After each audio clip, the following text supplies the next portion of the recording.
To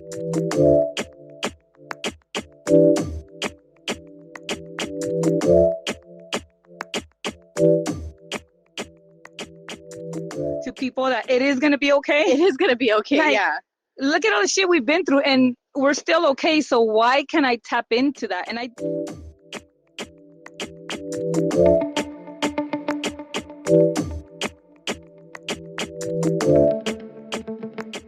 Hey, what's up? Welcome to Heal, Laugh, and Rise Up. I'm Jessie, your badass two-time cancer fighter, soul work mentor, and your favorite Latina. Hi, and I'm Amber, a chemo nurse by day, caretaker to my husband by night, all while being a scrunchy mom. We're here to talk all about our traumas and how we use them to grow, honey. So grab your drink and let's get in today's miracle and shit show. Welcome. Welcome back. Welcome. How you feeling, girl?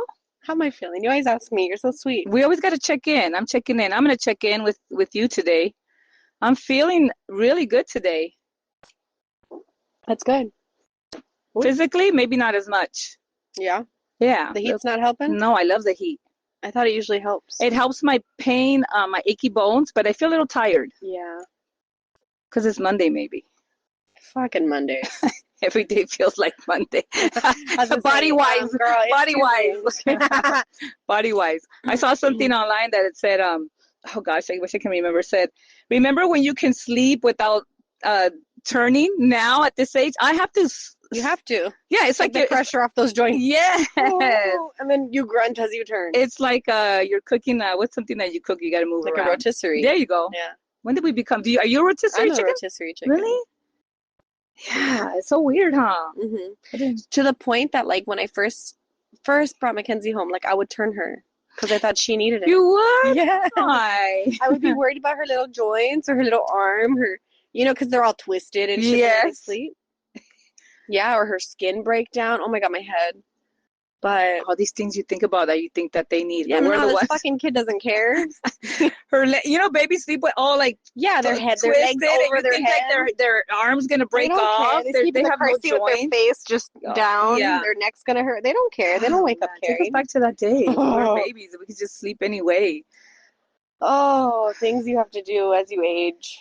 We got to do a lot of self-care, I guess, right? Let's do it. Let's talk about self-care. Oh my gosh, the older you get, you realize that hoping everybody realizes that we all need a little self-care more than normal at this age. Did you ever take care of yourself? No.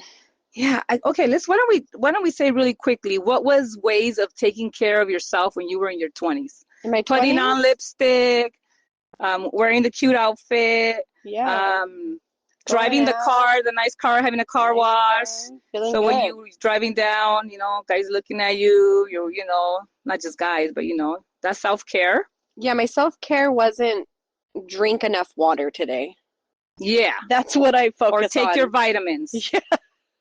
Oh, I don't think I took my vitamins today. Oh, you didn't? I'll be back. Okay. Self-care is not easy, and we're the only person that is number one is us, and we are it, and we still forget. Yes, I mean, and it's sad. So, like, I have my pill box, I have Mike's pill box, and I have to make sure, and then I have our dog's pill box. Yeah. And I make sure everyone gets their pills before I check my own, but it's not, you have to take care of yourself. It's putting the oxygen mask on yourself before you help others. Yeah. Right? This is something we're talking. That is the key example we use all throughout nursing school. Really? Yes. You have to take care of yourself or you won't be able to help anyone. Mm. But I don't know a single nurse that remembers to take their meds or that goes to the doctors when they're sick. Yeah. They wait. Yeah, they do. Plumbers have bad plumbing. Nurses don't take their pills. Nurses get sick and just sleep it off. And they wait, and then they ask the doctor they're working with for after talking to all the nurses what they think. Yeah, it's not good. Yeah. But anyway, like one of you's got to help me. Now, what is something you've learned you learned you had to? Yeah. It's one of those things for me that as I discovered that mentally I needed a lot of healing and help through this process of my healing journey, not just physically, but mentally. And we did talk about hormone imbalance and all the stuff that I'm going through. I was really in a very, um, I don't want to say, I don't know if it, I don't know, I don't think it was depression. And how do I know if it was? Because, I don't know, but definitely anxiety and thinking that the worst was going to happen every single time. And I just got to the point where it was just controlling my whole entire being. I couldn't get on the freeway to go visit my mom who lives in Fontana. And that was all new. I've never experienced this in my entire life. So I'd get in a car and go to San Diego and get hot wings and come home. Yeah, that's I go to Palm Springs and take a dip in the pool and come home. Talk about being in your 20s. And the trauma manifested into many things, but number one, anxiety. So I just started going online. Well, first of all, I started on TikTok because TikTok is the answer quote. The answer Not for the all. answer, we're quoting it. On first I started by just putting what can I do to help my anxiety? And I started doing breathing techniques. I was going to say breathing techniques. I've seen a lot of that on social media. Different breathing techniques. I've used them multiple times. I remember one time I was about to get on a plane and I just told myself, there is no way I can get on this plane. I started and I didn't vocalize it. I think that's what I'm learning to do, vocalizing with whoever I'm with. This is how I'm feeling. Because for the longest time, I wasn't being open about it. Yeah. So you drown. Yeah, you bottle it up until it's too much and then it explodes. And you're drowning, girl. You can't breathe. So you need to talk it through so it doesn't continue to bottle up. Yeah. That's what I've learned as well. And, I come from a familia that we don't, we've talked about it before. You don't share. We don't share. So I started drowning. I went on TikTok and then I started seeing these breathing exercises. So then I started just going into a little bit more research. Like box breathing? Box breathing. So for people... Trauma release. There's millions of different ways that... So let's do a box breathing right now. Okay. Do you do the 4 seconds? I do the 4 seconds. Okay, so I'm just going to talk... I'm going to explain. Talk it in. Okay. So we're going to... You want to start with an exhale. Yes. Take it all out. Take all the air out. Exhale for 4 seconds. You hold your breath for 4 seconds. Mm-hmm. You inhale for 4 seconds. You hold your breath for 4 seconds. Release for 4 seconds. And you do it 4 times. Yes. It's going to be your fancy number. Four. Yeah, just think of a box. You're drawing that box. And you're breathing in slowly as 4. 3. You hold for 4. And then you release for 4. And then you hold it for 4. In for 4. And I thought, this can't help. Girl, I was having a sandwich about to get on a plane. I said, there's no way. And I just started doing it, but I didn't tell Alex. You were flying with him? Yes, and I didn't tell him, but now I'm learning that vocalizing it is the first step to helping me get over that anxiety. And then I told him, I said, listen, I don't say it in a, before I would be like, oh my gosh, I can't do this. And all worked up. So the way I'm speaking is already worked up. Yeah. And then who you're with might just start matching that energy. They always match it. And then you're going to match it. And then you're going to have two crazy people getting on a plane and they're going to kick us off the plane. Oh, boy. But I tried the box breathing and within 5 minutes, my blood pressure dropped because I can feel my heart rate was just so elevated. So for you in the beginning, it was the breathing technique and adding a mantra, I'm feeling anxious, but I'm okay. Out loud, saying it. I wouldn't say it out loud. I would say it in my head. But now to share to Alex. Oh yes. Now when I tell him. Yeah. Yes. So I think that's the key word. If people listening want to look it up, it's the box breathing. Mm-hmm.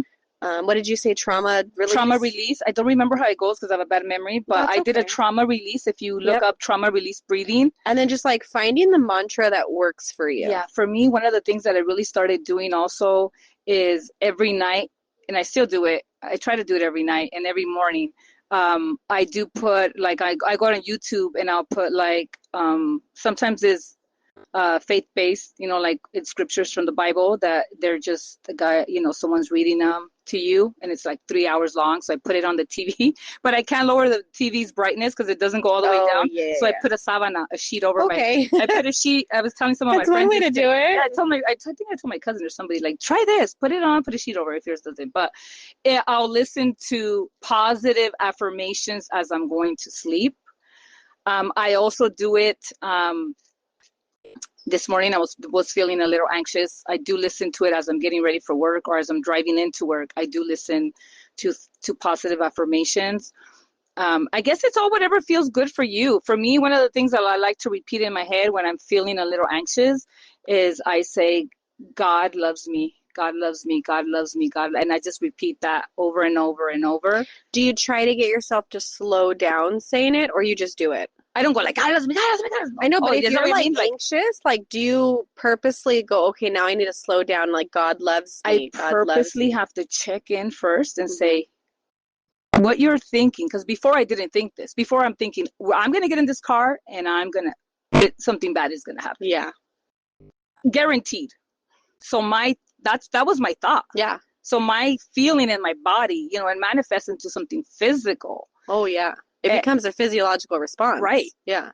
So I didn't know how to do that. Now I tell myself I do a lot of I just look on YouTube and put things to help me with anxiety. And sometimes you find some really good people that are really knowledgeable and that have a lot of things to share. And one of the things that I learned was check in with yourself and look around, and you're okay. Yeah. You're breathing, you're alive, you're okay. And you tell yourself, I am okay. Yeah. And you tell yourself, I don't want to feel like this. And you have to be loving to yourself, because a lot of the times I wasn't. Yeah. I was my biggest critic because I wasn't telling anybody what I was feeling.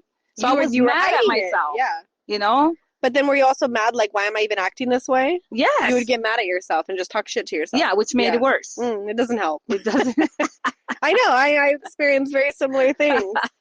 My biggest one was the whole adding a mantra, like, everything is going to be okay. Mm-hmm. I would say that, and then sometimes Mike would hear me, and he's like, no, you don't know that. And I'm like, what the fuck is your problem? Like, I'm calming myself down. No, I don't know that. And he's like, you're lying to yourself. Because he's very, it's logic.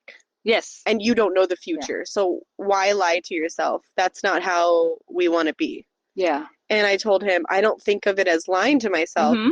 I think of it as reassuring myself. I have my faith in God and everything will be okay. Even if bad things happen, right. I'm still going to be okay because God chose that for me or whatever, however I want to think about it. I'm not thinking in that depth when I'm just calming myself. I'm like, everything's going to be okay. This is not a good feeling. Let's put it all away. Everything's going to be okay. And I'm not, if you want to get into the details of it, which I normally don't, I'm not lying to myself. Right. Because I do truly feel when I'm calm, even when bad things happen, I'm going to be okay. Everything will be fine. So a little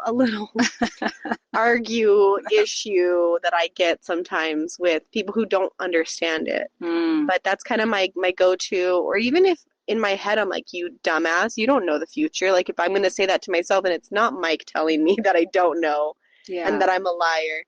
Yes, I do know because I have faith. And for people who are like atheist or maybe even agnostic where you're not sure or you don't have that same thought process, that might not work for you. So something that also helped me was same thing, like breathing techniques. But I also did this progressive muscle relaxations. And I will put a link to some stuff. But it takes about 15 minutes. And it's just like walking you through different groups of muscles and like contracting them, making them tense and then relaxing. Yes. And like doing everything purposefully. Right. While breathing properly. And then you just take 15 minutes, which seems like a long time when you're doing it. Yeah. But actually is not a long time considering you might be anxious for hours and then ruin your day. Right. Put 15 minutes aside. I would open it on my phone, just go through the thing. And it also helps you, like we keep saying, tapping into yourself, but also tapping into your body. You know, our bodies are these machines that are just giving and giving and giving 24 hours a day. And some of these exercises help you stay in tune with your body, feeling your legs, your toes. Uh, that also helps with staying in tune and knowing that you're going to be okay. And I think it's funny because don't you think that we're testimonies to people that it is going to be okay? It is going to be okay. Like, yeah. Look at all the shit we've been through and we're still okay. So why can I tap into that? And I try to do that. I try to think of the most horrible things that I've gone through in my life, and not just with the cancer. And I said, I was okay, and I'm okay. Yeah, I made it. So why am I not going to be okay from this little anxiety thing that I'm now feeling? And today I had a little anxiety, and I came and I was honest with you, and it made me feel good. And I think back in the days, I would be embarrassed to not say it, and then I wouldn't be able to function. Yeah. Like you're dealing with somebody who's holding it in because I don't want to be a nuisance, or I don't want to like. Now we're just going to trigger each other. Yeah, I'm going to be like, I don't want you to be my caregiver, but that's the truth. And speaking your truth and being honest about what you feel, I think is always the best thing, even though it feels very weird. Yeah, and I mean, we're very fortunate. We're in a similar mindset where we understand healing, we understand anxiety, we're open to helping each other. That's not easy to come by. I'm very thankful for you. Yeah. And I get it when you feel like you're the only one and you can't tell the person you're with. Like, that is difficult on all aspects of life, not just like healing. Like, even me being a mom and like doing it a scrunchy way. Yeah. It's not easy to explain to my parents why or to convince them. To explain it, I could do it. To convince them why I'm doing something and do it like honestly, where I'm not afraid that how I word it's going to hurt them thinking that they were a bad parent. Yes. Like, no, I'm just like, this isn't a problem you had with me and how I was raised. It was, I want to do this for my kids or whatever. Like, so it's hard to open up to people, and I get that. Or with my spouse, like trying to talk through, hey, it's better if I just let you know I'm anxious, and then him maybe not understanding it or something. Right. But definitely that's all very tough. And if you're doing it, we see you. And also being outside, I think, is very important. I learned that, girl, I did not. I mean, I love being outside, but I was outside in the streets, girl. I was outside running the streets, but that's another thing that I learned. And when I started doing it, I just, oh man, because you look outside, look at all these trees and look at all these plants and all these animals that are surviving and living off of what God gave them. They don't have anything else. Yeah. Or just like to feel the sun on my skin. Hug a tree. Go get dirty. Take your shoes off. You know what? You want to hear something cute? Put your feet down. Yeah, grounding yourself. I'm like, grounding yourself? What the heck is that? Oh yeah, I'll put another link for like grounding techniques. Yeah, well, too. I think you should, if you guys are interested in learning new things, I think if you look for grounding, and I'm taking off my shoe not because I'm grounding myself, but I got a rock in there, but grounding yourself, and I'm like, okay, makes sense, because guess what? Everybody before us didn't have shoes. Yeah. Right. Yeah, they're constantly, or even as a kid. I didn't. You're grounding yourself constantly. Yeah, kids now, it's kind of like, don't get dirty. When's the last time you took your shoes off? Yeah. Take them off. Yeah, take your shoes off. Go put your feet on the ground. You got the cute pedicure, girl. It's okay. Just go. You can get another one. You'll wash your feet. It's okay. Yeah, there's water and soap. You'll be fine. Take your shoes off. Lay in the ground. Stand outside. And that's why I think getting the zoo membership has been amazing for me this year. Yeah. Not because of the animals, but because outside. Not because the animals. I mean, shout out to the animals that there's hardly any there. But anyways, you go outside and you look, and when you're actually like looking at things, another thing that I did learn to do was when I started walking and going on walks, I started to be very mindful and smelling all the smells and hearing all the sounds. Put your music away. Yeah. Put your murder podcast away, your conspiracy theory podcast away. All these things I was doing that. I would put my headphones in and I would go I gotta go get 2 hours of vitamin D. And like, okay, I worked in the yard for 20 minutes, and then throughout the whole day I would think, okay, 2 hours of vitamin D, and I would go for these walks. Okay, I'm gonna walk for an hour. girl, I would take my headphones, I'm gonna zone out, do me, and listen to all these horrible things. Yeah. I still listen, Yeah. but now I try to do that on my own time and Yeah. not on my go be present in my walk, go enjoy the nature. If you're gonna walk on a treadmill, maybe get your podcast. Yeah, watch a out. movie, watch a show. Whatever. But if you're gonna go walk outside, like go take 20 minutes and walk and think to yourself, oh, I forgot that's something I used to do. Mm-hmm. It's a way to like kind of shut your brain off when it's just running. Okay. Is instead of telling myself what I hear, I'm simply just saying I hear something. So like that dog barking, Yes. here, Right. here. The leaf dropping on the ground, I heard it. I would just say here. So you Here. just say the word here because you heard it. Right. Yep. I'm not counting. I'm not identifying nothing. I'm just slowing everything down by simply stating I heard something. Mm-hmm. And I might hear a lot of things. I'm like, here. Yeah. Here. And once I'm going too fast and I realize this is not working, I switch to see. What am I seeing? Mm-hmm. I would always start with here, and I oftentimes went back to see, and it's like, you have to, at first, you're like, I see everything, and then you start purposefully, I see a tree. Yes. I see. Even if I'm sitting in an airplane, Mm-hmm. I see a blue, and then I remember that's not what my goal is. Mm-hmm. I'm just seeing. But in my head, there's like the subconscious, like identifying things, Mm-hmm. but I'm purposely stopping it and saying, see, here, see. That's it.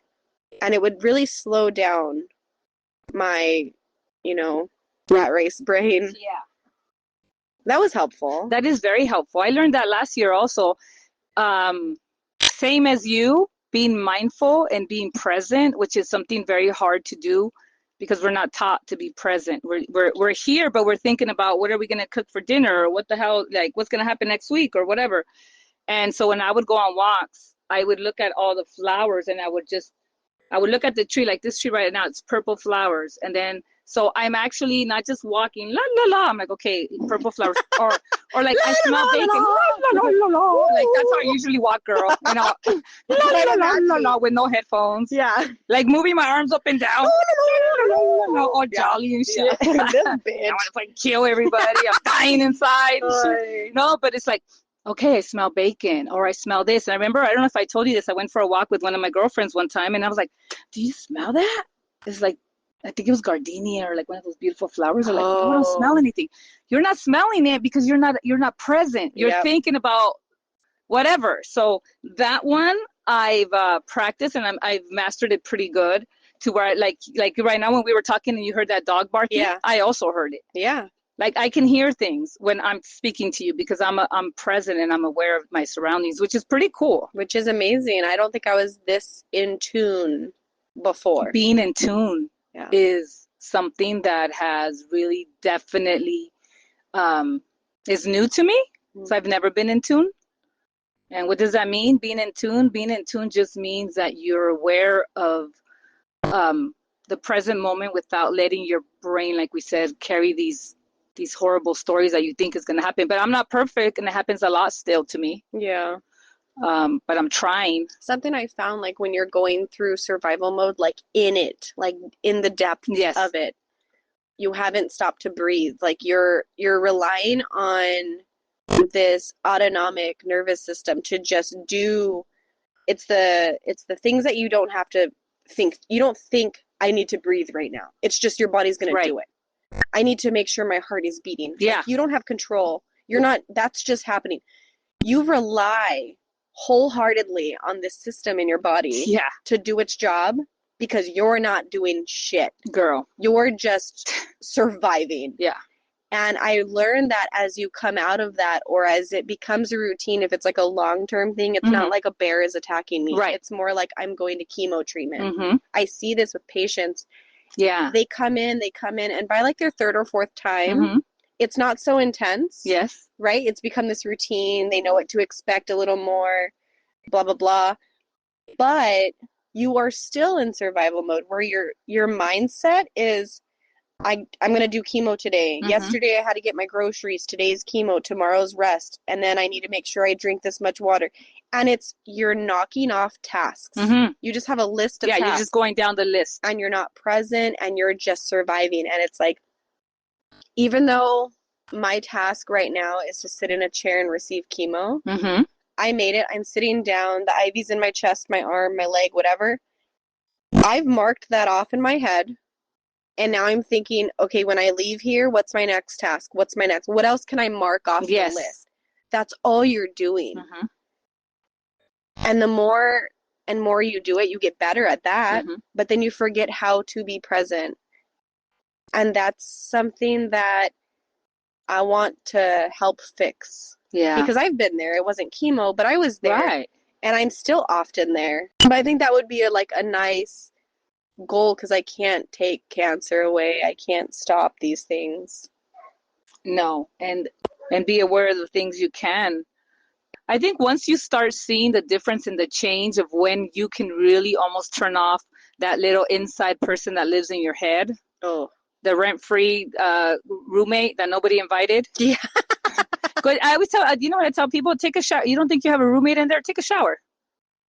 And when you come out of the shower, tell me everything you had. You'll have a full-on conversation about nothing instead of self-care, which Yeah. could be washing your hair, feeling the water, feeling it nice, like using it for what it's really for, not really for trying to break the code to whatever you're trying to manage that week. Having that little voice shut up is Yeah. or not listening to it or just shutting it down by focusing on there's a butterfly. Do you see that butterfly? Yeah. Sometimes people don't see it, right? Mm-hmm. I do this one thing with the kids. My sisters think it's funny, but I love it because they're little. You know, they're what, 7, 5, 4, 6. I don't know, all ages. I have them close their eyes, and then I wait 5 minutes, and then I say, "Tell me what you heard." Mm-hmm. And then they all tell me I heard the whatever, the wind, the whatever, and they all hear different things. And they like doing it. They love it. It's awesome. That's what we need to try and get back to our childhood where we liked doing those things. Yeah, where it's not just a task, another task. Yeah. And so I think people should try it. Yeah. Because Alex and I, we've done it multiple times in the backyard. I said, okay, let's close our eyes. I don't know, you close your eyes, you can focus more. 5 things you heard. He tells me his 5, I tell him my 5, and half of the stuff that I told him he didn't hear, and half of the stuff he told me, like I heard the neighbor cough. He didn't hear that. Yeah. He heard the motorcycle on the 10 freeway. I didn't. Yeah. So it's really interesting. I think it's a fun little exercise to tune in, try to be aware, and it starts, 5 minutes, sit outside and just close your eyes and see what you hear. Because it has to start somewhere. Something very simple. I'm going to post a video on our Instagram, and we're just going to put maybe 15 seconds. Okay. And I want people to go into the comments and write what they saw, what they heard. Yeah. Just, it's 15 seconds. Yeah. I'll put it on Instagram. It probably gets shared to Facebook. I think they're linked. We'll do a little thing. Yeah, because I think it's a fun. You like that? Yeah, I do that. Yeah. It's part of that whole here, right. CCC thing. If it's really not working, I close my eyes and it's just here. Then eventually I can start identifying because I've slowed everything down enough. Mackenzie does that. Yeah, we do it a lot. Yeah, she does it all the time. You hear? Yeah, you hear that? What's that? Hear that? Hear that? Hear that? Hear the bear coming? Yeah. She tells me, bear, there's a bear. One time there was a fucking bear. There was, huh? Yeah, when we were in the pool. Oh, yeah. And she's like, Mommy, this bear is you're sitting in the pool. You're just chilling with the pool. You're sitting there in the pool and a big old bear comes out. To be clear, it is a blow-up $25 pool. That is a nice pool, girl. That is not. Just to be clear. I want to see the 5 of us in this pool one day. Let's do it. All right. Well, talk to you guys next week. Yeah. See you guys next week. Go get your vitamin D, girl. Get your vitamin D, honey, and listen to see what you hear. Why don't you guys like, follow, share with your comadre, your tío, your cousin, your friend. Just hit that subscribe button. See you next Tuesday. See you next Tuesday.